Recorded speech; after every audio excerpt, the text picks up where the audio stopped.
오늘 우리가 보고 있는 말씀은 민수기 30장 말씀입니다. 그중 우리가 오늘 읽었던 민수기 30장의 말씀은 이전에 민수기 6장에도 나왔고 레위기 27장에도 이미 주어졌던 바로 하나님에 대한 그 서원에 관한 규정을 얘기하고 있습니다. 특히 이 규정은 앞선 28장 그리고 29장의 제물을 드리는 일과 연결해서 나오는 이유가 뭐냐면 하나님 앞에 드리는 모든 서원이라고 하는 것은 바로 예물과 관련이 있기 때문이죠.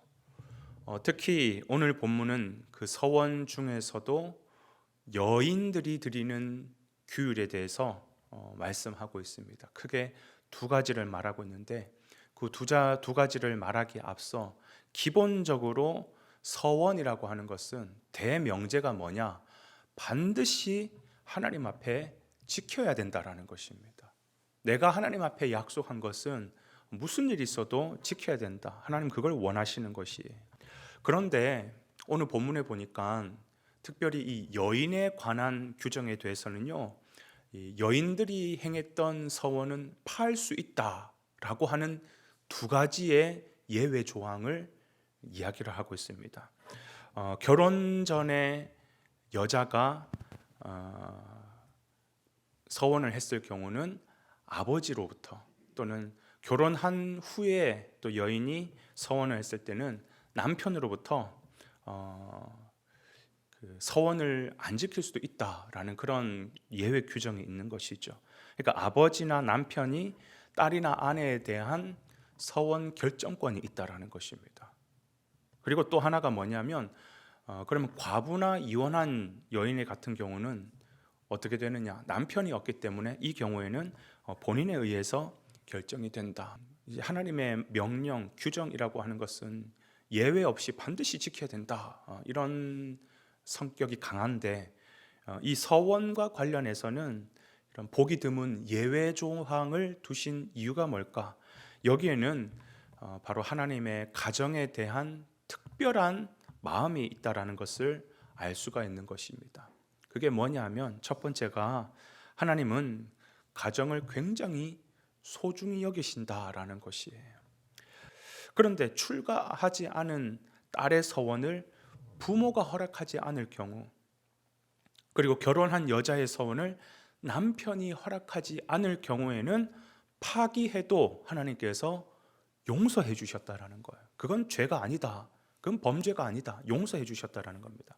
그 이유는 하나님께서 가정의 질서를 더 중요시 여겼다라는 거예요. 이 말은 부모나 남편이 이제 자기 마음대로 너 서원했어?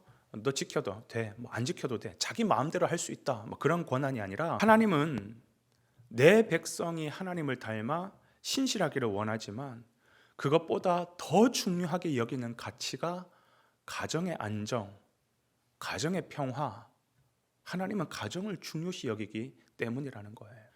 여러분, 이렇게 하나님은 가정을 너무너무 중요시 여기는데, 그런데 오늘날 우리의 모습을 보면 요즘 가정을 너무 쉽게 생각하는 경향이 있지 않습니까?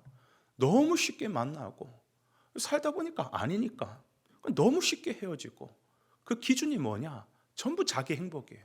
내가 좋으냐, 내가 쾌락이 있느냐, 내가 뭔가 이렇게 편하냐, 내가 뭔가 주인이 되어가지고 내 기준이 아니면 전부 다 그냥 가정을 깨트리는 경향들이 너무 짙죠. 그게 뭐냐? 그게 사단의 역사라는 거예요. 왜요? 하나님과 정반대의 역사니까. 하나님이 원하시는 모습과 정반대로 나아가는 것은 사단이 하는 일이에요.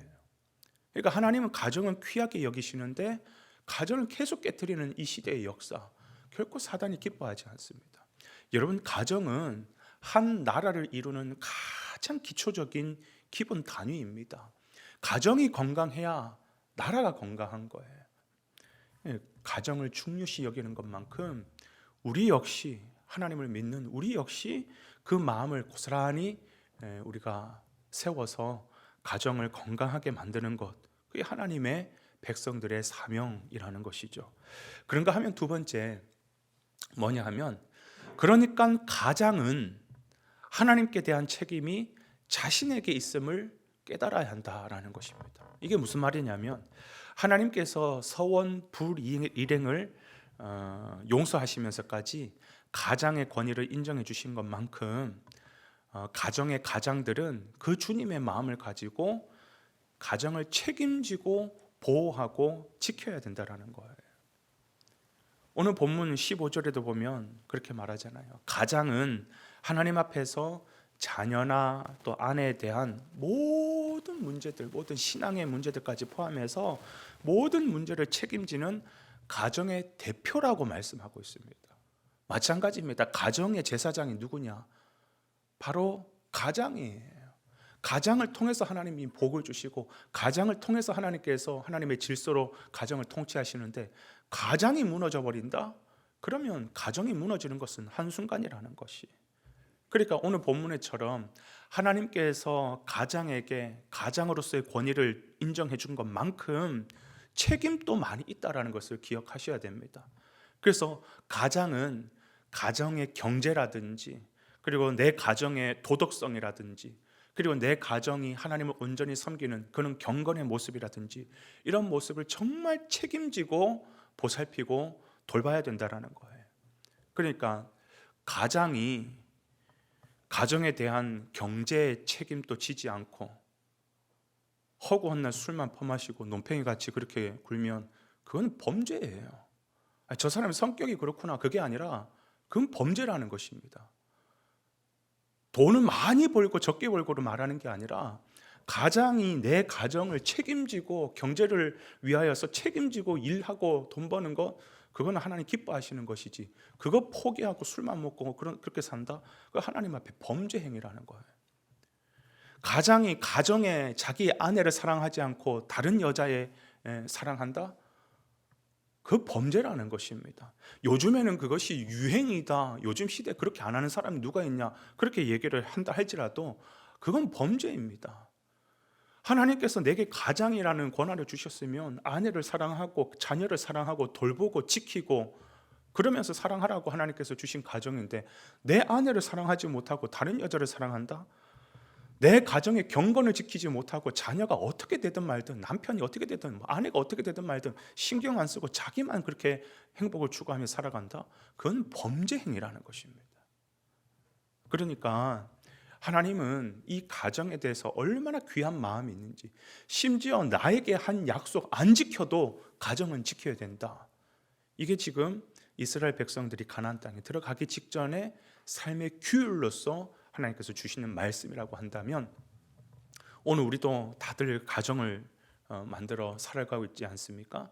우리가 이 가정을 세워나갈 때 바로 이러한 하나님의 마음으로 성도의 사명을 잘 감당하여 하나님 앞에 아름답게 모습을 비추고 또 주님께서 우리를 통해서 만들고자 하는 하나님의 나라를 우리의 가정을 통해서 건강하게 세워나가는 그런 저와 여러분의 하루의 삶이 되시기를 주님 이름으로 축복을 드립니다.